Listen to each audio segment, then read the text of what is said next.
नमस्कार, इन खबर में आपका स्वागत है। क्या कांग्रेस के पूर्व अध्यक्ष राहुल गांधी और बीजेपी के सांसद और उनके चचेरे भाई वरुण गांधी एक हो सकते हैं? राजनीति में कुछ भी संभव है। फिलहाल वो पार्टी में बेशक एक न हो, लेकिन एक मुद्दे पे दोनों ने मिल करके मोदी सरकार को घेर लिया है। जी हाँ, हम बात कर रहे हैं रेलवे में मिलने वाली बुजुर्गों को रियायत के बारे में। दरअसल पिछले दिनों संसद में ये सवाल उठा कि आखिरकार सरकार ने बुजुर्गों को जो रेलवे टिकट में छूट मिलती है वो क्यों रोकी, जबकि सांसदों और पूर्व सांसदों की छूट और कंसेशन तो एज इट इज है। इस पर रेल मंत्री अश्विनी वैष्णव ने जो संसद में जवाब दिया, उसके मुताबिक उन्होंने गिनाया कि इस छूट को देने से रेलवे को हजारों करोड़ का साल में नुकसान होता है, और साथ में ये भी तर्क दिया कि अभी भी जो यात्री किराया लिया जाता है उसमें लगभग 50% का नुकसान होता है, जिससे कि सरकार वहन करती है। बस क्या था, इस जवाब के बाद सियासी रूप से हंगामा मच गया। लोग सवाल पूछने लगे कि ठीक है, बुजुर्गों की रियायत आप बंद कर दीजिए, लेकिन सांसदों और पूर्व सांसदों को आप रियायत किस हैसियत से देते हैं? उनकी तो ऑलरेडी पहले से ही आमदनी ठीक ठाक है, फिर उनको रेलवे में क्यों रियायत दी जा रही है?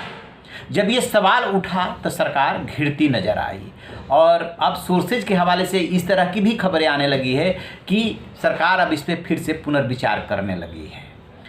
अब क्या हुआ कि वरुण गांधी ने ट्वीट किया। वरुण गांधी ने ट्वीट करके ये कहा कि पूर्व सांसदों के लिए आपके पास पैसा है, उनको आप रियायत जारी किए हुए हो, और बुजुर्गों के जीवन के अंतिम पड़ाव पे आपने छोड़ दिया। ये असंवेदनशीलता है, पुनर्विचार कीजिए। राहुल गांधी ने क्या कहा, चूंकि वो तंज में बोलते हैं, तंज में लिखते हैं, सो उन्होंने ट्वीट किया कि अपने उद्योगपति मित्रों के लिए 1.5 लाख करोड़, 1,45,000 करोड़ माफ, 8400 करोड़ का जहाज, 911 करोड़ रुपए जो है विज्ञापन पे खर्च, और बुजुर्गों के लिए पैसा नहीं है।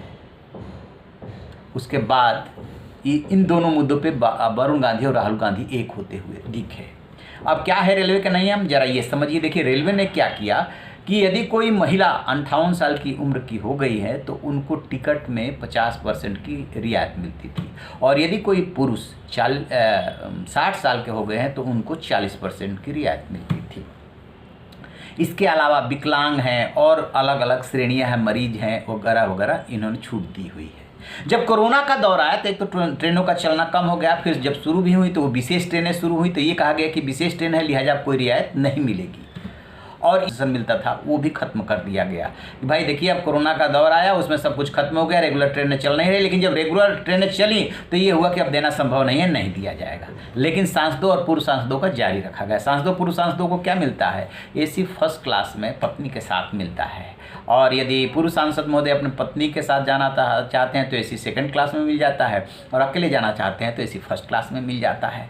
तो यही सवाल उठ रहे हैं कि आखिरकार दो तरह का व्यवहार और दो तरह के कानून क्यों?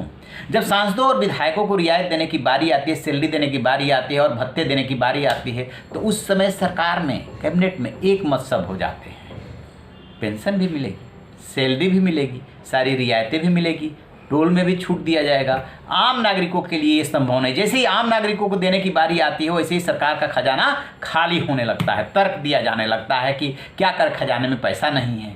तो अब इस मुद्दे पे देखते हैं कि जो बहस शुरू हुई है वो बहस जा कर के कहाँ ख़त्म होती है, और ज़रा इस पर एक ये रिपोर्ट सुन लीजिए कि कहाँ पे कितने का नुकसान हो रहा है और सांसदों को देने में सरकार का कितना पैसा लग रहा है। जानकारी के मुताबिक बुजुर्गों समेत तमाम लोगों को जो रियायतें दी जाती है उस पे साल में लगभग 1800 करोड़ रुपए का खर्च आता है, और आरटीआई से जो जानकारी मिली है उसके मुताबिक सांसदों और पूर्व सांसदों पे जो खर्च होता है उसके बारे में ज़रा सुनिए कि 5 साल में सांसदों और पूर्व सांसदों की रेल यात्राओं पे सरकार ने 62 करोड़ रुपए खर्च किए हैं। 2017-18 से 2021-22 तक मौजूदा सांसदों की रेल यात्रा के लिए 35.21 करोड़ और पूर्व सांसदों की रेल यात्रा के लिए 26.82 करोड़ रुपए का बिल लोकसभा सचिवालय को रेलवे ने भेजा है। यही नहीं, कोरोना काल में भी सांसदों और पूर्व सांसदों ने रेलवे में अपनी यात्रा फ्री पास के जरिए जारी रखी, और उस पर सरकार ने 2.47 यानी लगभग 2.5 करोड़ रुपए खर्च किए। तो जैसा कि आपने सुना, ये है स्थिति। रहिए ना बेखबर, देखते रहिए इन खबर। Thank you. इन खबर चैनल को सब्सक्राइब करें।